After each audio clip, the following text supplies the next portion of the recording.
అమ్మాయి ఐబొమ్మ సంబంధించిన ఒక వ్యక్తి రవి అనే పర్సన్ ని అరెస్ట్ చేశారు.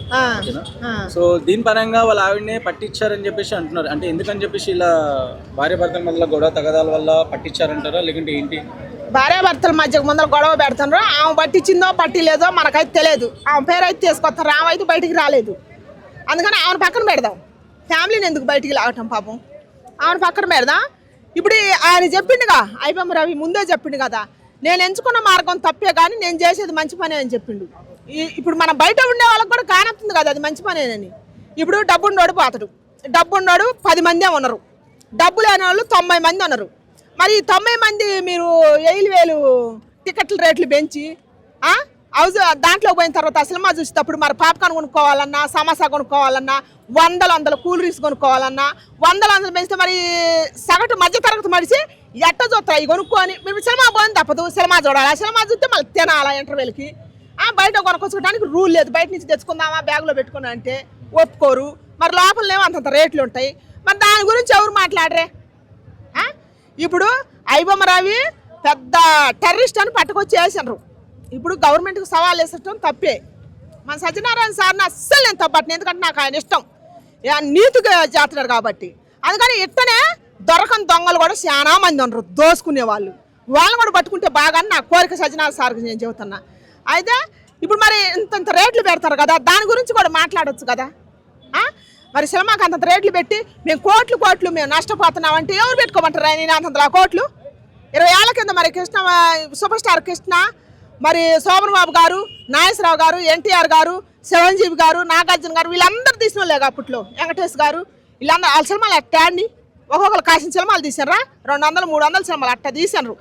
ఒక్కొక్క సినిమాలో 6 పాటలు ఉన్నాయి. కుటుంబ పరంగా అందరం పోయి చూడవచ్చు. అప్పుడు టికెట్లు తక్కువే, అన్నీ బాగుండయి, కుటుంబ అనుబంధాలు ఉన్నాయి. ఇప్పుడు సినిమాలు అసలు ఏమైనా ఉంటున్నాయా యూత్ని జరగొడతానికి? కాకపోతే ఒక పాట పెడతారు లింగులు ఇటుకుమని, ఇంత పేలిక పెడతారు, ఏం మెసేజ్ ఇస్తారు? దానికోసం సజ్జనార్ సార్ మీరు ఖచ్చితంగా నిర్ణయం తీసుకోవాలని నేను కోరుకుంటున్నాను. నేనైతే డిమాండ్ చేస్తాను. నిన్ను ఈ సినిమాలు తీసేవాళ్ళు కోట్లు పెట్టి సినిమాలు చేస్తారు, ఈయన చేయటం తప్పే. మళ్ళీ దాని పరంగా కూడా మీరు చర్య తీసుకోవాలా. ఆడ మనిషిని ఆట బొమ్మకు పెట్టి యూత్ని జరగొడతానిక? మరి దానివల్ల యూత్ జడిపోతున్నారు కదా. ఇప్పుడు ఆ ఎంత పేలిక కోసం వాళ్ళు పిచ్చుకొక్కలు ఎంపడబడి చూస్తున్నారు అనమాట. 1000 రూపాయలు ఇక్కడ పెట్టేది సరే, ఇంట్లో తినడానికి లేకపోయినా తల్లిదండ్రులు మేము తగాదు పెట్టుకొని, ఒకళ్ళ పేలం అయితే పేలం మేము తగాదు పెట్టుకొని తీసుకొని పోతున్నారు. మా హీరో సినిమా అవుతుంది. మరి ఏ హీరో దీని గురించి ఆలోచిస్తారా? మీరైతే కోట్లు తీసుకుంటారు కానీ ఇన్నాళ్ళు హీరోలకి ఎంత ఉందా? దాని పరంగా కూడా ఆలోచించాలి కదా. ఇప్పుడు గెలిపోతే మీకే కోట్లు వస్తాయి, మరి మాకు రావు కదా. మా నుంచేగా మీరు కూడా దోసుకునేది. దాని గురించి మాట్లాడాలి కదా, అది ఎవరు మాట్లాడరు. ఆయన దొరికినంత మాత్రాన టికెట్ రేట్ల గురించి ఎటువంటి మార్పులు అనేవి ఉండవు కదా అక్క? మారదు టికెట్ రేట్. ఇప్పుడు ఎప్పుడైనా ఉన్నట్టే ఉంటాడు, లేని కిందనే ఉంటాడు. ఇప్పుడు ఒక రాజకీయ నాయకుడు అతడు ఓట్లు వేపించుకోవడానికి ఏం చెబుతాడు? బడుగు బలహీన వర్గాల కోసం నేను వస్తున్నా, వాళ్ళని లేపుతాడని చెబుతాడు, అంటాడు, ఓటు వేపించుకుంటాడు. తర్వాత వాడు ఏడున్నాడో ఆన్నే ఉంటుండు. ఏ నాయకుడు అని లేపిండా ఆలోచించండి. ఏడున్న పేదోడు ఆన్నే ఉండు. కానీ యూత్కి ఏమన్నా న్యాయం జరుగుతుందా? చదువుకున్న వాళ్ళకి ఏమన్నా జాబులు ఇచ్చలు విడిగా వస్తున్నాయా? ఇప్పుడు ఒక యూత్, ఇప్పుడు ఒక స్టూడెంట్ ఉంటాడు, చదువుకోవాలనుకుంటారు, డబ్బులు పెట్టలేని వాళ్ళు ఉంటారు. ఆడేమన్నా ఫీజు రిమెంట్ తగ్గుతుందా? లక్షలు పెట్టాలిగా. వాడు కష్టపడి చదువుకుంటే వాడికి ఏమన్నా కష్టం చూసి జాబ్ ఇస్తానరా? మళ్ళీ లక్షలు లంచం ఇవ్వాలి. లంచం లేని ఎవరు చేస్తున్నారు? ఎవరు చేయట్లేదు. వాటి గురించి కూడా మాట్లాడాలి కదా. దీని గురించి మాట్లాడినప్పుడు అది నేను కోరుకునేది. ఐబొమ్మ రవిని పట్టుకోరు, కరెక్ట్ ఆయన చేసేది తప్పని మీరు చెప్పడం కదా, ఆయనే చెప్పిండు ఫస్ట్. కానీ ఆయన సినిమా చూపించడం వల్ల, ప్రైజ్ సినిమా చూపించడం వల్ల చాలా మందికి న్యాయమే జరిగింది. ఎందుకంటే టికెట్ పెట్టి కొనకపోయి చూసేవాళ్ళు లేరు. ఎందుకంటే మీరు విపరీతమైన రేట్లు. ఒక ఐటెం సాంగ్ పెడితే ఒక 1 కోటి 2 కోట్లు ఇస్తారు. ఏంటికి ఇస్తారా?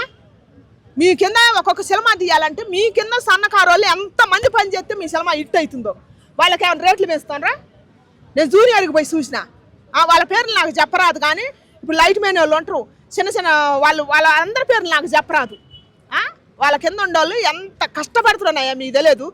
వాళ్ళకి ఏమైనా జీతాలు పెంచుతారా? వాళ్ళకి ఏమైనా రేట్లు పెంచి ఇస్తారా? వాళ్ళకి ఇయ్యరు. ఒక సినిమాకి వెళ్తే మీరు కూడా అవన్నీ తగ్గించుకుంటే ఈ ఐబొమ్మని ఎంకరేజ్మెంట్ చేయం మేము.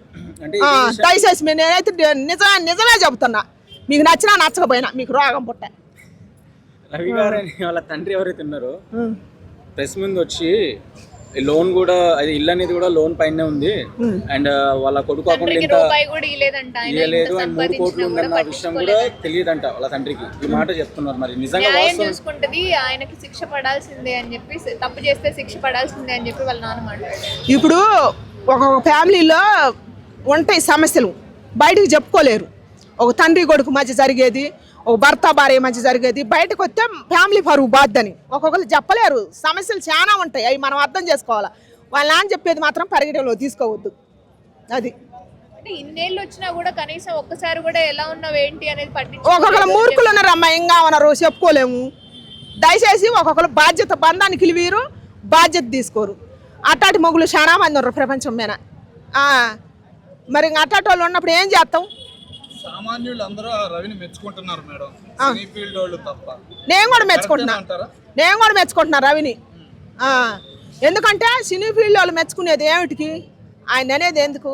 ఇప్పుడు ఒక్కొక్క ఆయన చెబుతుండు ఏంది మీ ఆధార్ కార్డు కూడా లింక్ చేసుకుని ఎవరు రాజమౌళి అన్న చెబుతుంది. ఒక ఆయన మరి సిలువు ఎట్ట చెబుతావు నువ్వు? ఇప్పుడు ఒక్కొక్క ఆయన సినిమా తెస్తుండు, ఏమన్నా దాంట్లో ఉప్పు ఉపకారం ఉంటుందా? ఒక్క పాట పెడతాడు, ఏమన్నా ఉపయోగం ఉంటుందా? ఒక ఆడదాన్ని ఎట్ట పెడుతుండు? ఆట బొమ్మకు పెడుతుండు. అందుకని దయచేసి నేను రవి తప్పను. దయచేసి మీరు ఇవన్నీ మారండి. మీరు ఇవన్నీ మారితే మేము కూడా రవి చేసిన తప్పని మేము సపోర్ట్ చేస్తాం. అప్పుడు పైరేసి ఆగుద్ది. అప్పుడు దాకా పైరేసి ఇప్పుడు ఈ రవిని పట్టుకోండి, ఇంకొక రవి రాడా? ప్రజలకు అందిస్తాడు. ప్రజలకు సేవ చేయాలనుకున్నాడు, ఏ రకంగానే సేవ చేస్తాడు. ఓకే మేడం, అట్లాగే సైబర్లని బాగా పెరిగిపోతున్నాయి. మరి గవర్నమెంట్ రవిని ఉపయోగించుకుంటే మంచిదని చాలా మంది పెద్దలు అంటున్నారు. గవర్నమెంట్ ఉపయోగించుకునేదా అతనికి శిక్ష వేసిద్ది అంటారు?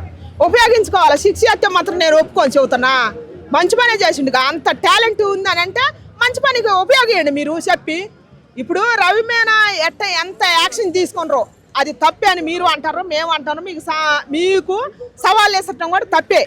ఆయన రవి గారు కూడా ఒప్పుకుండు కదా, అదంతా తప్పే కానీ ఆయన దేని వల్ల చేసిండు అయ్యబొమ్మ చెప్పిండు కదా, మరి అవన్నీ కూడా మీరు ఆపేయాల. నిజాతి ఉంటే అవి కూడా ఆపేయాలా, అవన్నీ తగ్గియాలి. యూత్ను కాపాడాలా మీరు. మీ చేతుల్లో లేదా? మీకు లేదా బాధ్యత? గవర్నమెంట్కి నేను అడుగుతున్నా. సజ్జనార్ సార్నే నేను అడుగుతున్నా. సార్ మీరంటే నాకు చాలా ఇష్టం, మీకు లేదా బాధ్యత యూత్ బాగుండాలని? మరి యూత్ దీనివల్ల చెడిపోతున్నారు. రేట్లు ఇచ్చలు విడిగా ఇంట్లో తల్లి మాట ఇంట్లో తండ్రి మాటలు ఇంట్లో మా హీరో గెలవాలని చెప్పి డబ్బులు లేకపోయినా కూడా 10,000 2,000 జేబులు వేసుకొని పోతారు సార్. మరి మీరు ఇది తగ్గిరా? రేపు ఒక సినిమాకి వెళ్తే ఆయన కోట్లు ఉంటాయి, హీరో కోట్లు ఉంటాయి. మరి ఈ 2,000 3,000 ఖర్చు పెట్టుకొని పోయిన పరిస్థితి ఏంది? వాడు ఎప్పుడు రోడ్డు మీద ఉండాలా? అందుకని దయచేసి అవి కూడా తగ్గియాలని నేను కోరుకుంటున్నాను. నాతో పాటు అందరు డిమాండ్ చేయండి.